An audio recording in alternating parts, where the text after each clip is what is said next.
Hello बच्चा लोगों, कैसे हो? बढ़िया।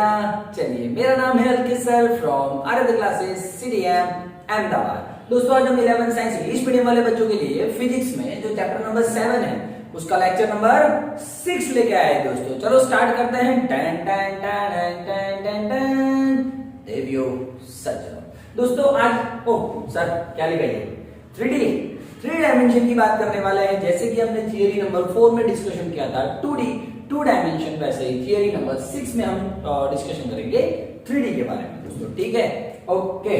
3D का मतलब क्या है दोस्तों? आपको x axis, y axis, z axis तीनों तीन दिखते हैं ऐसा। हाँ दोस्तों, 3D का मतलब होता है तीनों डायमेंशन पे रखी हुई चीज। तो आज आपको 3D का पूरा कॉन्सेप्ट क्लियर करवाता हूँ एक्चुअली में है क्या। जैसे कि एक मैं पेज ले लेता हूँ, 2 मिनट रुक जाओ भैया। उतावल ना कर यार, उतावल ना कर, मैंने उतावल पसंद ना ही। ठीक है, चला जाओ भैया।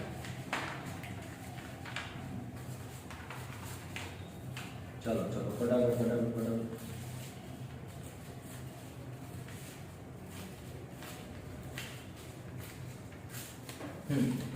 दोस्तों, ये एग्जैक्टली मान लो कि मैं एक डिश लेता हूं, डिश टाइप कुछ है, ठीक है। ये एक्स एक्सिस, ये वाई और ये जेड आपके सामने, ठीक है। ये एक्स वाई और जेड। मैं प्लेट ले रहा हूं या डिश ले रहा हूं, तो उसको यहां पे रखता हूं। तो देखो दोस्तों, ये एक्स और वाई के बीच में ही कहीं फंसी हुई है, ऐसे तो नहीं है?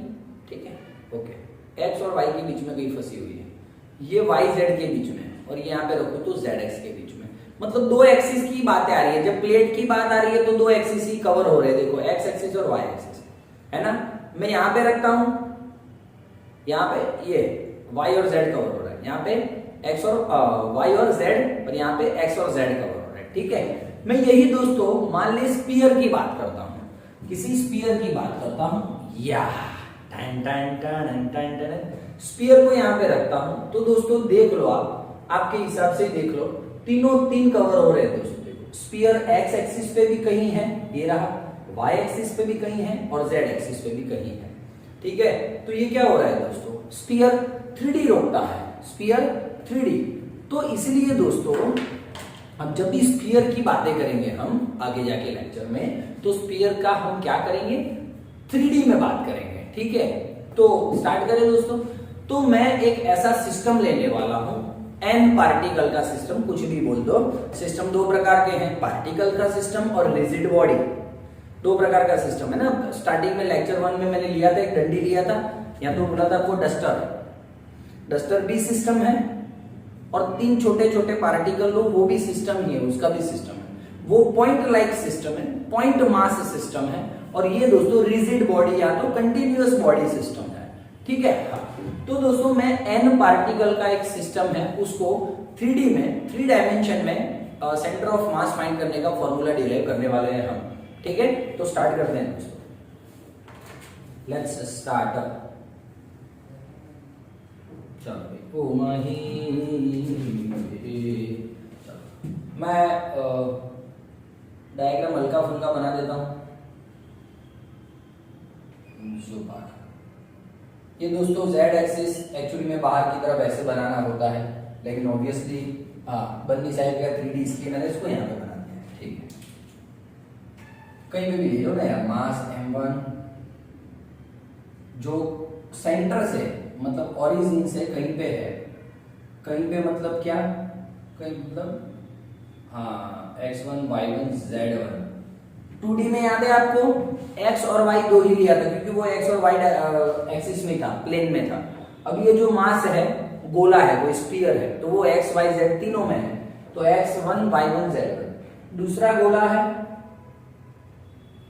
तो उसके लिए मान ले कि m2, तो उसका पोजीशन क्या हो जाएगा विथ रिस्पेक्ट टू ओरिजिन? ये हो जाएगा।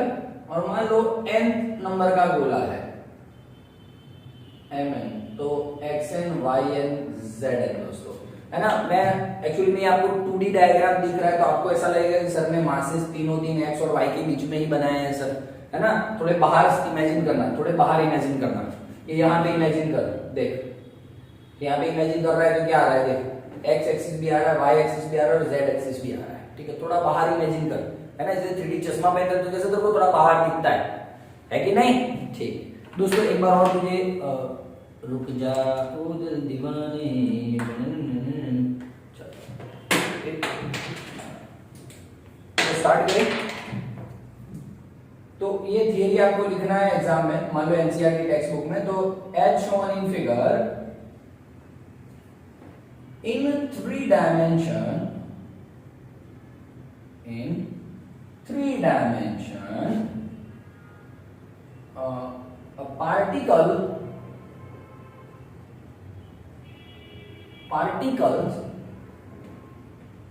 of masses m1 m2 mn, okay, are kept at position x1 y1 z1 x2 y2 z2 dash dash dash xn yn zn respectively with respect to origin। ये x1 y1 z1 x2 y2 z2 ये किससे distance लिया है मैंने? Origin से distance लिया है भाई। कहां गया ढक्कन? चल ठीक, ओके चलो आ जाओ। अब दोस्तों सेंटर ऑफ मास का डिस्टेंस क्या होगा? सो सेंटर ऑफ मास का डिस्टेंस होगा x y z। ये जो तीनों का सिस्टम बना है कहीं पे भी, यहाँ पे हवा में, यहाँ पे जिसमें x एक्सिस भी आ गया, y एक्सिस x एक्सिस भी आ गया, y एक्सिस भी आ गया और z एक्सिस भी आ गया, ठीक है। तो सेंटर ऑफ मास बनेगा x y z, centre of मास। क्या करते थे हम फॉर्मूला के लिए? पहले का मास और पहले का पोजीशन, दूसरे का मास दूसरे का पोजीशन, फिर डैश डैश डैश nवे का मास और nवे का पोजीशन, ठीक है, अपॉन सबका मास। बोलिए डन है कि नहीं? क्लियर हो रही है? तो ये बातें हैं दोस्तों सेंटर ऑफ मास की। अब दोस्तों खाली थियरी आपके एग्जाम में आपको लिखनी है तो कोई इश्यू है ही नहीं, ये थियरी चल ही रही है। दोस्तों आप एक्स वाई जेड को आर पोजीशन वेक्टर लिख सकते हो, x1 y1 z1 मतलब r1 m2, x2 z2 y2 मतलब r2 plus dash dash dash mn rn। सब कुछ मैंने 2D जब चलाया था उसमें आपको क्लियरली समझ में आया था और मैंने अच्छी तरह से वो करवाया था। m1 plus m2 plus dash dash dash m1 पहले पार्टिकल का मास, m2 दूसरे पार्टिकल का मास, डैश डैश डैश mn nवें पार्टिकल का मास, nth पार्टिकल का मास, सबका मास मिला के टोटल सिस्टम का मास हो गया, ठीक है। और आप इसको ऐसे भी लिख सकते हो, m यहां रख के mrcm is equals to m1 r1, जितने पार्टिकल हो उतने तक जाने का। 2 पार्टिकल होते तो मैं यहां पे रुक जाता, ठीक है, सॉरी नीचे वाला m तो यहां पे ले गया ना। तो दोस्तों ये आप लिख सकते हो एग्जाम में, कोई इश्यू नहीं है, ठीक है। आपको थियरी में आगे भी ये जो थियरी है ना आगे आपको सम में बहुत काम आने वाली है ना, आराम से समझिए। अब इसको दोस्तों थोड़ा सा हम अच्छी तरह से लिखने का ट्राई करेंगे, गंदा थोड़ी लिखा है, अच्छा ही लिखा है और अच्छी तरह से लिखने का ट्राई करेंगे। दोस्तों जो एक्स वाई जेड है इज इक्वल्स टू, दोस्तों ये देखो पैटर्न देखा आपने, m x y z, m x y z, m x y z, ये पैटर्न आ रहा है एम एक्स वाई जेड। कभी 1 है, कभी 2 है, कभी 3, कभी 4, कभी n है। तो i x i y i और z है, ठीक है। सबका सम हो रहा है तो सिग्मा, और नीचे देखो दोस्तों m का सम हो रहा है तो सिग्मा m। इतना क्लियर है? क्लियर है सर, ठीक। इसको और अच्छी तरह से आपको लिखना हो तो एक्स वाई जेड को क्या बोलते हैं दोस्तों? RCM। आर बोलेंगे ना, एक्स वाई जेड को लिखा तो है sigma m i, x i y i z i मतलब आर आई अपॉन सब मास का सम मतलब कैपिटल एम। आप ये भी लिख सकते हो, बोलो आपकी बुक में दिया है, पर उधर दिख रहा है देखो कि नहीं दिख रहा है? दिख तो रहा है भैया, क्लियर दिख रहा है, कोई इश्यू नहीं है, चले ना। ओके, चल भाई, दिख रहे हैं वो बहुत अच्छी बात है। Let's start. ओके, अब दोस्तों शांति से सुनना। मैं यदि x कोऑर्डिनेट की बात करता हूं, only if I am talking about x coordinate, तो क्या आएगा दोस्तों? तो m1x1 plus m2x2 plus mnxn upon m1 plus m2 plus mn। Simple है दोस्तों। और इसको और लिखना हो तो सिग्मा mi अपॉन सबका सम मतलब कैपिटल है, बिल्कुल लिख सकते हैं दोस्तों। y कोऑर्डिनेट लिखना है तो m1 y1 m2 y2 mn yn m1 plus m2 plus mn sigma mi yi upon m। कितना इजी काम काज हो रहा है दोस्तों। z कोऑर्डिनेट की बात करेंगे तो m1 z1 m2 z2 mn zn। ये आपकी बुक में लिखा है दोस्तों, तो आपको उस हिसाब से लिखना पड़ेगा एग्जाम में मार्क्स लेने हैं तो। बोलिए, ठीक है। कॉन्सेप्ट हमेशा अपने हिसाब से तैयार करने का, लेकिन एग्जाम में मार्क्स लेना है तो थोड़ा बुक का भी लैंग्वेज लिखना पड़ता है, टेंशन न को करो। चलो क्या है, डन है। अब मान लो दोस्तों, खाली नॉर्मल बात है, एक पूरा सिस्टम है, मान लीजिए आप पूरा system,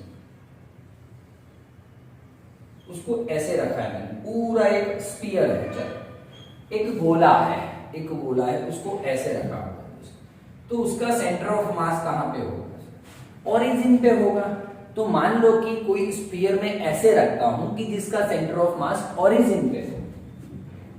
F centre of mass is at origin, मतलब RCM becomes 0। हाँ वही 0 0 0। यदि RCM 0 बन रहा है तो इसमें देखो ये RCM 0 बन रहा है, ये M भी 0 के साथ 0 हो गया, तो सिग्मा MI क्या हो जाएगा? 0 0 हो जाएगा। सिग्मा MI भी क्या हो जाएगा? 0 0 0 हो जाएगा। तो ये है दोस्तों थॉट। बोलो, डन है? क्लियर हो रही है बात की नहीं हो रही है? तो ये आपका थियरी है। अब मैं आता हूं सीधा सम पे, तो और अच्छा आपको क्लियर होगा। एक बार स्क्रीनशॉट लीजिए, ठीक है? चलो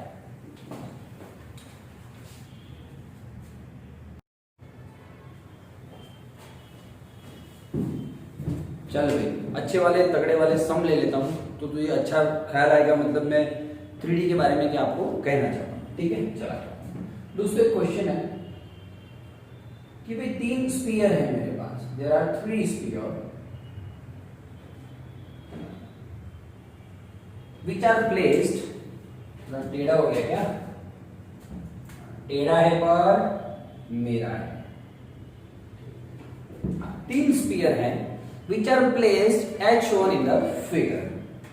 एक स्फीयर है उसको एग्जैक्टली ऐसे रखा हुआ है, हाँ ओरिजिन पे ही बोल सकते हैं। ओके सर, ठीक है, एक स्फीयर को ओरिजिन पे रखा हुआ है। थोड़ा आगे पीछे समझ लेना अपने हिसाब से, ये बहुत आगे पीछे हो रहा है सर। ठीक है, चला जाए, डन। एक स्फीयर इसके एग्जैक्ट बाजू में, तीन स्फीयर रखने वाला हूं, तीनों एक दूसरे को टच कर रहे हैं, उस हिसाब से रखा हुआ है। तीनों सेम है दोस्तों, मुझे ड्राइंग में थोड़ा प्रॉब्लम हो जाए तो टेंशन नहीं लेना।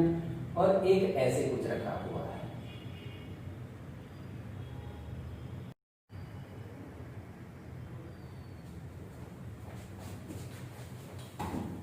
ओके, वीडियो कट हो गया। हाँ चला, ठीक है। तो 3 स्फीयर रखे हुए हैं ऐसे, ठीक है। These 3 spheres are having same mass, equal mass and same radius। दोस्तों इस स्फीयर का रेडियस, ये रेडियस है सर, है ना? ये भी क्या है? रेडियस। वो रेडियस r है। ये स्फीयर का ये क्या है सर? रेडियस, वो भी r है। इस स्फीयर का ये रेडियस r है, इस स्फीयर का रेडियस r है, और ये भी r है दोस्तों। तो आप देखेंगे दोस्तों, तीनों स्फीयर का जो सेंटर ऑफ मास है, तीनों स्फीयर का जो सेंटर ऑफ मास है उसको मैं कनेक्ट कर रहा हूं, तो मुझे एक ट्रायंगल दिख रहा है, ठीक है। तो देखिए ट्रायंगल का साइड कैसा है, देख पा रहे हैं आप? ट्रायंगल का साइड कैसा है? सेम है सर, 2r, तो ये एंगल कितना हो गया? 60 का एंगल हो रहा है। ठीक है, तो देखिए मैं लिख सकता हूं दोस्तों, 3 spheres of same masses, okay, same masses, 3 sphere of, ऐसा है, 3 sphere of radius r having equal mass m। ठीक है, तीनों का इक्वल मास है। ठीक है दोस्तों, अब दोस्तों तीनों का mass m1 is equals to m2 is equals to m3 is equals to m ले लेता हूं। ठीक है, चलो पहला स्फीयर का पोजीशन क्या होगा? पहला स्फीयर देखो दोस्तों, वो सेंटर पे रखा हुआ है, ओरिजिन पे रखा हुआ है, और स्फीयर है तो तीनों एक्सिस की बातें करूंगा मैं, x y z, तो 0 0 0 r2। दूसरा स्फीयर का देखो सेंटर ऑफ मास, दूसरा स्फीयर है उसका सेंटर ऑफ मास कहां पे है?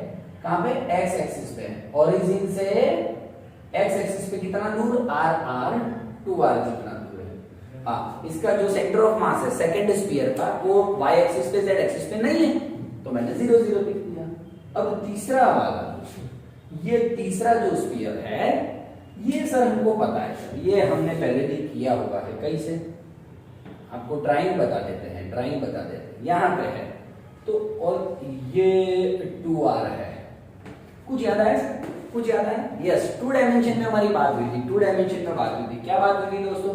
पता है, कोई पार्टिकल यहां पे है, x एक्सिस पे 3 जितना दूर है, x एक्सिस पे 3 जितना, और y एक्सिस पे 4 जितना दूर है, तो इसके पोजीशन क्या हो जाएगी? 3 4, है ना? हाँ, तो x एक्सिस पे कितना दूर है और y एक्सिस पे कितना दूर है, वो डिसाइड करेगी इसकी पोजीशन। हाँ या ना बोल? हाँ, ठीक है सर, ओके। तो इसमें दोस्तों इसकी पोजीशन कौन डिसाइड करेगा? वो x एक्सिस पे कितना दूर है, y एक्सिस पे कितना दूर है, x एक्सिस पे कितना दूर है, y एक्सिस पे कितना दूर है, और ये 60 एंगल बता रहा है, 60 एंगल। तो देख ईमानदारी से बोल दोस्तों, ये 2r cos 60, ये वाला, और ये वाला है 2r sin 60। ठीक है, तो इसका पोजीशन क्या हो गया? 2r cos 60 x एक्सिस पे, और y एक्सिस पे 2r sin 60, z एक्सिस पे है ही नहीं वो, उसका सेंटर ऑफ मास तो 0। ठीक है, समझ में आ रहा है बेटा? क्लियर है?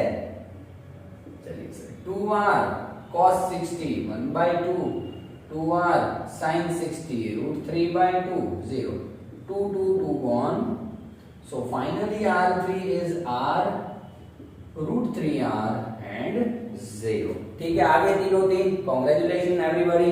अब दोस्तों आपको सेंटर ऑफ मास फाइंड करना है इन तीनों स्फीयर से बने सिस्टम का। ठीक है, ये x एक्सिस, ये y एक्सिस, ये z एक्सिस। ठीक है, ओके। तो सिंपल हमारे पास फॉर्मूला का, टेंशन वाली बात नहीं है। मास सेम हो तो RCM is equals to m1r1 plus m2r2, 3 है तो m3r3 divide by total mass, divide by total mass, या तो आप ऐसा बोल सकते हो m1 plus m2 plus m3। Sir ये क्यों लिख रहे हो सर आप? जब मास इक्वल हो तो हमारी तो बात हुई है पहले से ही, आप सर ऐसा भी लिख सकते हो। तो ऐसा लिखिए, मुझे कोई प्रॉब्लम नहीं है दोस्त, है ना? हाँ, ऐसा ही लिखना, कोई इशू नहीं है। ये mass are equal, so RCM is equal to R1 plus R2 plus R3/2। चल बे स्टार्ट कर दे। R1 0 0 0, R2 2r 0 0, R3 r √3r 0 upon 3 लिखना है आपको, तो दोस्तों आप ऐसे भी लिख सकते हो 1/3। Am I right or left? Sir, right. RCM is equals to 1/3. 0 plus 2r plus r 3r. 0 plus 0 plus √3r and 0 0 0 0. Easy sir, easy. चलो बेटा सर भी ले रे, 3 सबको बटेगा। हाँ सर, क्या बात है, क्या बात है सर। तो RCM is equals to r √3 और 3 गया तो r/√3 और ये 0। सेंटीमीटर मीटर जो दिया हुआ आप अपने हिसाब से लिख लेना। तो ये जो सिस्टम बना तीनों का मिलके, ये जो सिस्टम बना है तीनों का मिलके, उसका दोस्तों सेंटर ऑफ मास कहां पे होगा? एक्स एक्सिस पे r जितना दूर, मतलब यहां पे कहीं पे, y एक्सिस पे r/√3 जितना। r/√3 का मतलब 1/√3 का जो वैल्यू आए, 1/√3 का 0 point something something into r, ठीक है। तो y एक्सिस पे उतना दूर, ठीक है ना, और z एक्सिस पे 0 मतलब कहीं नहीं। तो यहाँ पे कहीं पे आपको सेंटर ऑफ मास मिलने वाला है, यहाँ पे कहीं पे, यहाँ पे कहीं पे। समझ में आ रहा है आपको कि नहीं आ रहा है? यहीं पे कहीं पे मिलेगा आपको सेंटर ऑफ मास, टेंशन नहीं लेना, ठीक है। उल्टा है कि नहीं है, स्क्रीनशॉट ले ले एक बार, पर एक सम दे देता हूँ प्रैक्टिस के लिए। अब देख दोस्तों, शांति से सुनना, तीनों स्फीयर दे रखे हैं आपको ऐसे ही एग्जाम में, और बोलते हैं 3 सेंटीमीटर रेडियस वाले 3 स्फीयर को एज शोन इन फिगर रखा हुआ है। तो सेंटर ऑफ मास जो सिस्टम बन रहा है उसका सेंटर ऑफ मास फाइंड कीजिए।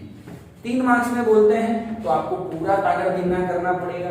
अब की बार आपको रेडियस 3 सेंटीमीटर दे दिया है।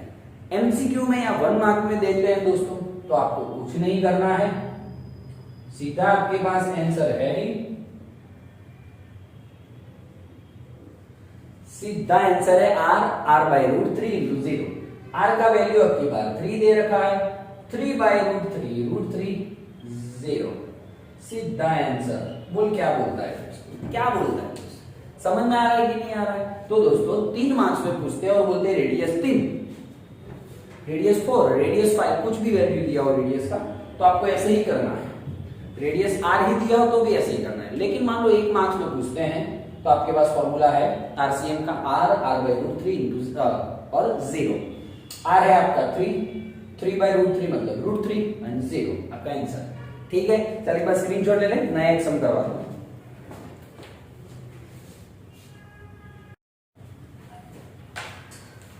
चलो लास्ट सम है, लेवल वाला सम है। चलो ठीक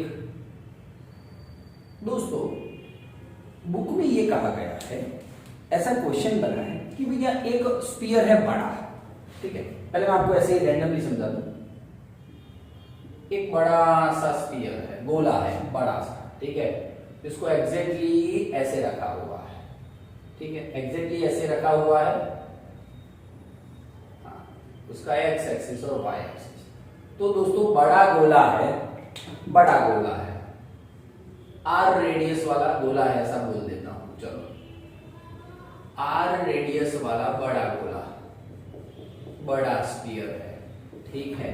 अब दोस्तों आर गोले वाले, एक आर रेडियस वाले स्फीयर को मैं छोटा सा हल्का फुल्का यहां से काट देता हूं, ठीक है, हल्का फुल्का सा काट देता हूं, ठीक है। हाँ दोस्त आप समझना बात को, स्फीयर है, स्फीयर को काट रहा हूं, प्लेट को या डिस्क को नहीं काट रहा हूं कि ये देखो होल पड़ गया, नहीं शक्तिमान वो नहीं, डिस्क होती तो ऐसे होल पड़ गया पूरा। दोस्तों मैं स्फीयर की बात कर रहा हूं, तो स्फीयर तो ऐसा कुछ है ना, पूरा यहां से ए वाला गोला निकाल के पूरा यहां तक, यहां पे होल पड़ जाएगा, समझ रहे हो, ऐसा पूरा ए रेडियस वाला पूरा कुतर कुतर के निकाल दूंगा पूरा यहां तक, ठीक है ना। तो ए रेडियस वाला गोला मैंने बाहर निकाल दिया है इस बड़े गोले में से, ठीक है, बड़े गोले में से छोटा सा गोला बाहर निकाल दिया है। तो दोस्तों आपको नहीं लगता अब ये बड़ा गोला 2 भागों में बट गया, एक तो कट किया वो स्फीयर और एक रिमेनिंग स्फीयर, बोल हाँ या ना। एक तो कट किया हुआ स्फीयर ये और एक रिमेनिंग स्फीयर मतलब ये।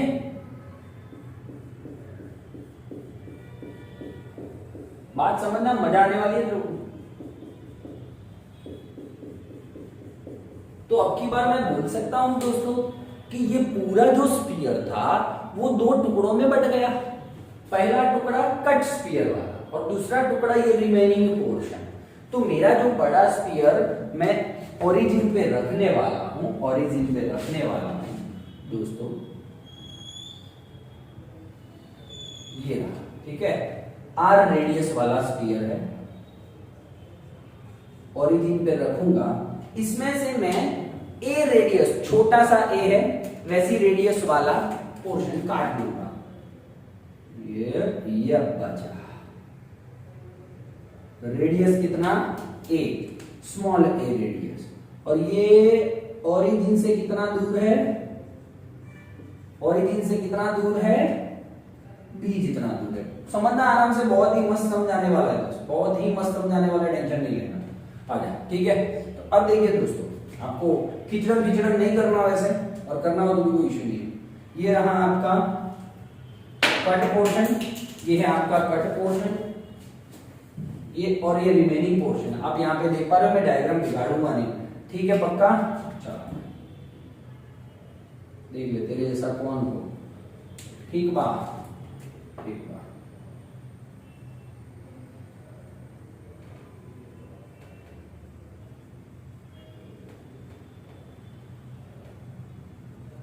ओके, समझ रहे हैं दोस्त, समझ रहे हैं, ये दो पोर्शन हो गए, ठीक है। चलो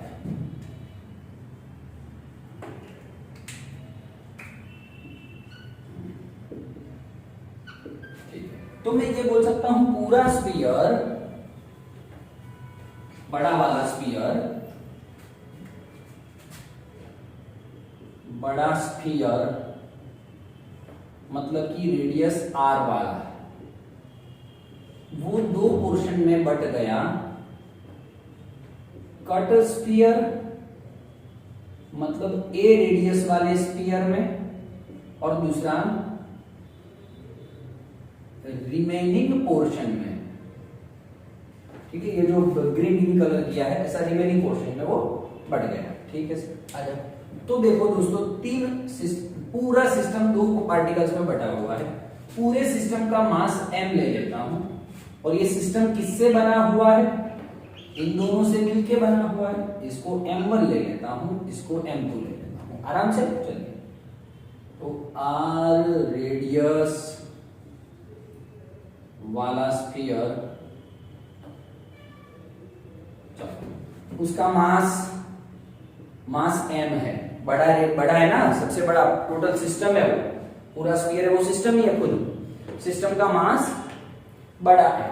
अब दोस्तों, सिस्टम का मास दिया नहीं है आपको एग्जाम में, तो स्फीयर का मास होता है density into volume, volume into density. आपको पता है वॉल्यूम क्या होता है स्फीयर का, 4/3 पाई आर क्यूब इनटू रो। ये आ गया मास आपका टोटल स्फीयर का, और उसका ही दोस्तों, उसको हमने कहां रखा है, टोटल सिस्टम को सेंटर में रखा है, ओरिजिन पे रखा है, तो उसका आरसीएम कितना आएगा, 0 0 0 आएगा, ठीक है। चलो, अब ये जो स्फीयर था कितने पोर्शन से बना हुआ है, 2। मैं लिख देता हूं, cut sphere of radius small a. चलो ठीक बा, ठीक बा, आ जाइए। इसका मास क्या होगा सर, इसका मास भी नहीं पता है हमको पता है वॉल्यूम इनटू रो, वॉल्यूम इनटू डेंसिटी। अब मैं क्या बोल रहा हूं दोस्त, मैं डेंसिटी यहां से मेजर करूं, डेंसिटी का मतलब क्या, मास पर वॉल्यूम।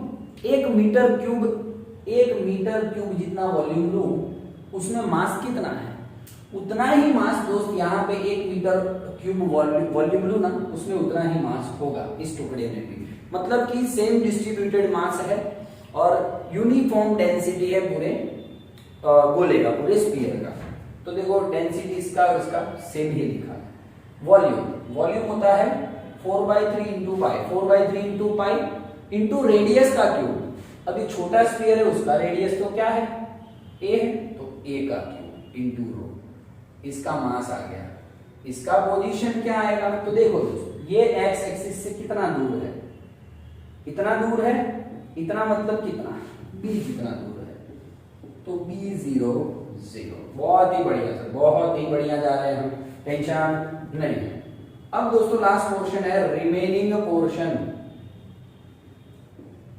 Remaining portion. चलो आ जाओ, फटाफट स्पीड बढ़ा देते हैं। रिमेनिंग पोर्शन, चलो m2। अब रिमेनिंग पोर्शन का दोस्तों मैं वॉल्यूम इनटू डेंसिटी करूंगा मास के लिए, तो रिमेनिंग पोर्शन में वॉल्यूम करूंगा, कोई इश्यू नहीं है। लेकिन उसका रेडियस तो है नहीं, रिमेनिंग पोर्शन का रेडियस पता ही नहीं दोस्तों। रिमेनिंग पोर्शन तो समझ रहे हैं, ये वाला पोर्शन, ये जो ग्रीन दिख रहा है ना वो रिमेनिंग पोर्शन है, इसको छोड़ के रिमेनिंग पोर्शन सब रेडियस कुछ पता ही नहीं सर, अनइवन शेप हो गया है इसका। तो एक काम करूं, मुझे इतना पता चलता है टोटल मास 10 kg हो, उसमें से मैं यहां कहीं से 1 kg निकाल दूं, ये निकाल दिया हमने। तो अब रिमेनिंग पोर्शन का मास कितना बचेगा, 10 में से 1 माइनस कर दो तो 9 बचेगा। सिंपल है कि नहीं है? तो दोस्तों रिमेनिंग का क्या करो, टोटल में से कटे हुए भाग का मास माइनस करो। टोटल था m, कटे हुए भाग का है m1, हो गया। m मतलब 4/3 pi r cube rho, 4/3 pi a cube rho, हो गया। देख दोस्तों 4/3 pi rho common, r cube minus a cube, ये हो गया मास, हो गया दूसरे वाले रिमेनिंग पोर्शन का r2। दोस्तों अब इसका पोजीशन क्या होगा, आप देखना पहले स्टार्टिंग में सेंटर ऑफ मास एक नॉर्मल बात है। पहले स्टार्टिंग में पूरे सिस्टम का सेंटर ऑफ मास कहाँ था, यहाँ पे था। अब यहां से एक चीज कट कर दी, मैंने यहां से एक चीज कट कर दी, छोटी सी कट कर दी। अब ये रिमेनिंग पोर्शन है, आप बताइए उसका सेंटर कहाँ होगा, वो एक्सिस से कितना दूर होगा सर, इस तरफ होगा। रिमेनिंग पोर्शन का मास ज्यादा है, रिमेनिंग पोर्शन का मास ज्यादा है कंपेयर टू दिस, सो इस तरफ होगा ना सेंटर ऑफ मास। बीचों बीच तो होगा नहीं, बीचों बीच क्यों नहीं होगा दोस्तों, बीचों बीच तो जब ये भाग कट नहीं था तो पूरे सिस्टम का था। अब जब ये भाग कट कर लिया है तो अब जो रिमेनिंग पोर्शन ये बच रहा है, मुझे नहीं लगता इसका सेंटर ऑफ मास यहाँ पे होगा, यहाँ पे होगा। क्यों, मास इस तरफ ज्यादा है, यहाँ से थोड़ा मास निकाल दिया ना तो इस तरफ मास ज्यादा है, तो रिमेनिंग पोर्शन का मास मतलब पोजीशन इधर होगा। तो रिमेनिंग पोर्शन का पोजीशन इधर है। ओरिजिन से मान लेता हूं, मैंने ये एक्स एक्सिस पे काटा है ना इसको, तो एक्स एक्सिस पे ही रिमेनिंग पोर्शन का पोजीशन एक्स ले लेता हूं। एक्स एक्सिस पे काटा है तो एक्स पे ही रिमेनिंग पोर्शन ले लेता हूं। ओके, अब दोस्तों आपके पास, आप बादशाह हो, आप लेवल सेट कर सकते हो। कैसे, total RCM is equals to M1R1 plus M2R2 by capital M को सामने भेज दे, सिंपल लॉजिक है। चला, कैपिटल M जो रखना हो RCM में क्या रख सकता हूं, 0 0 0। कैपिटल M तुझे रखना है 4/3 पाई r क्यूब रो, वो रखेगा ना तो भी 0 0 के साथ 0 0 हो जाएगा, तो M पड़ा रहने दे। M1 दोस्तों M1 है 4/3 pi a cube row, R1 है B0 0, क्लियर। मास 2 है 4/3 pi row r cube minus a cube x0 0, ठीक है। मास अंदर गया 0 0 0। देखो दोस्तों इन दोनों में से ये जो 1 और 2, ये दो पोर्शन है ना, ये कॉमन आ रहा है। देखो 4/3 पाई रो कॉमन आ रहा है, 4/3 पाई रो कॉमन आ रहा है, तो बचा क्या आप देखिए तो अंदर a cube B0 0 r cube minus a cube x0 0। Done है दोस्त, 2 सेकंड का काम है, 2 मिनट रुक जाना अभी। 0 0 0, ये पूरा यहां पे गया 0 के पास, सब 0 हो गया। अब दोस्तों क्या बचता है, a क्यूब b 0 0, ठीक है, confirm. Plus r cube minus a cube into x, r cube minus a cube into x 0 0, ठीक है। बोलो क्लियर हो रही है बातें।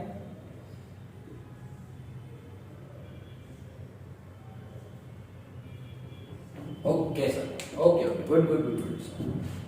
0 0 0 इज इक्वल, देखो x एक्सिस का सम कर रहा हूं मैं, a cube b plus r cube minus a cube into x, 0 plus 0 0, 0 plus 0 0।